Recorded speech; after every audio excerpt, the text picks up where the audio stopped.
Halo semuanya, pernah kepikiran nggak gimana sih caranya seorang perawat bisa membantu pasien osteoporosis? Nah, hari ini kita bakal kupas tuntas panduan lengkap asuhan keperawatannya. Ini bukan cuma soal teori, tapi tentang langkah-langkah nyata yang bisa banget meningkatkan kualitas hidup pasien. Jadi, pertanyaannya simpel tapi penting banget.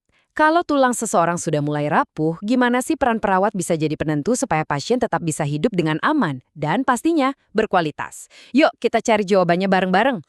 Oke, alurnya bakal kita bagi jadi 4 bagian utama. Kita mulai dari investigasi awal perawat, lanjut ke penentuan diagnosa kunci, terus kita bikin rencana aksinya, dan terakhir pastinya kita ukur dong keberhasilannya. Alright, kita masuk ke bagian pertama, investigasi awal. Kenapa investigasi? Soalnya di sini perawat itu perannya mirip detektif loh. Tugasnya mengumpulkan semua petunjuk, sekecil apapun itu, buat ngebangun fondasi perawatan yang super kokoh buat pasien.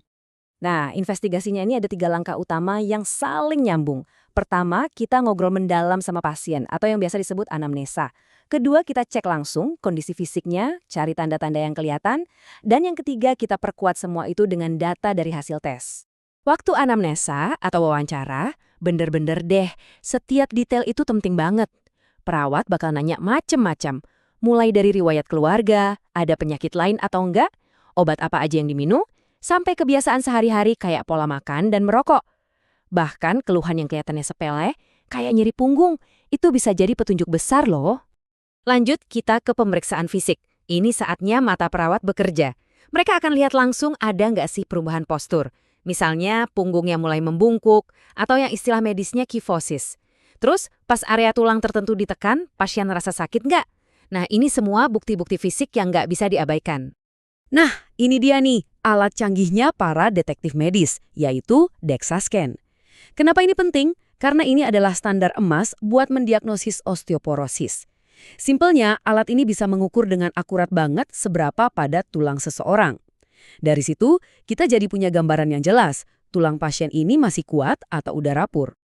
Oke, kerjaan detektifnya udah selesai, semua petunjuk udah di tangan. Sekarang waktunya masuk ke tahap 2, menyimpulkan. Di sini kita menerjemahkan semua temuan tadi jadi masalah keperawatan yang jelas yang bisa kita atasi. Nah, ini bagian yang penting. Istilah-istilah medis itu kadang kan ribet ya. Jadi, tugas perawat adalah membuatnya jadi gampang dimengerti. Misalnya, diagnosa risiko fraktur. Artinya, ya tulang pasien jadi lebih gampang patah. Kalau gangguan mobilitas, artinya pasien mulai kesulitan buat bergerak. Risiko nutrisi kurang, artinya ya tubuhnya kekurangan kalsium dan vitamin D. Dengan begini, baik perawat maupun pasien jadi punya pemahaman yang sama dan penanganannya bisa lebih fokus. Oke, masalahnya udah ketahuan. Sekarang ngapain? Ya, kita bikin rencana aksi. Ini nih bagian serunya, di mana kita susun strategi-strategi jitu buat bantu pasien jadi lebih baik.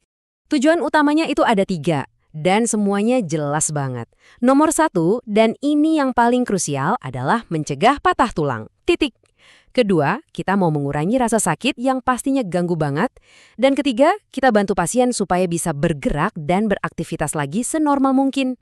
Rencana aksinya ini nggak cuma 1, tapi komplit. Apa aja isinya?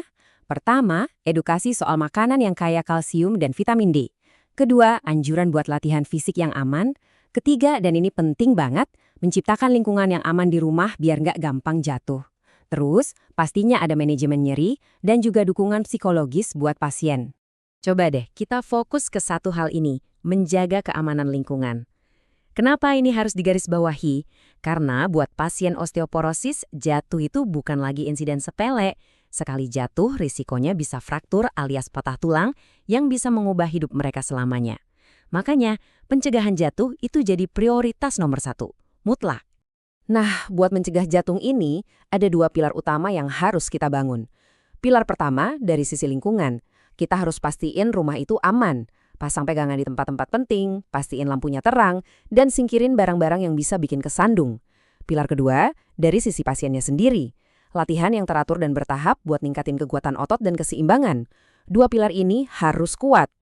Oke, kita udah sampai di tahap terakhir, yaitu evaluasi. Pertanyaannya, gimana kita tahu kalau semua rencana dan usaha kita tadi itu beneran berhasil atau enggak? Nah, disinilah kita mulai mengukur hasilnya secara nyata. Sukses itu bukan cuma soal kayaknya udah mendingan, tapi harus ada bukti yang jelas. Indikatornya apa aja? Coba kita cek. 1. Pasien paham cara mencegah jatuh. 2. Nggak ada kejadian patah tulang baru. 3. Tingkat nyerinya turun drastis. 4. Pasien bisa kembali beraktivitas sehari-hari. Kalau semua ini tercapai, nah, itu baru namanya sukses. Jadi, apa poin utamanya?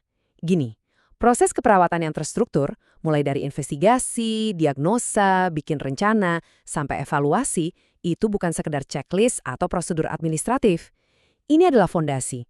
Fondasi yang kokoh buat mengelola osteoporosis dengan efektif dan, yang paling penting, benar-benar meningkatkan kualitas hidup pasien. Sebagai penutup, saya mau ajak Anda semua buat mikir sejenak. Dari semua yang udah kita bahas barusan, coba deh pikirin satu aja. Satu langkah paling sederhana yang bisa Anda lakukan di rumah mulai hari ini juga. Mungkin buat diri sendiri, atau buat orang tua, atau siapapun yang Anda sayangi untuk mencegah resiko jatuh. Apa itu? Nah, itu jadi pekerjaan rumah buat kita semua. Terima kasih sudah menyimak.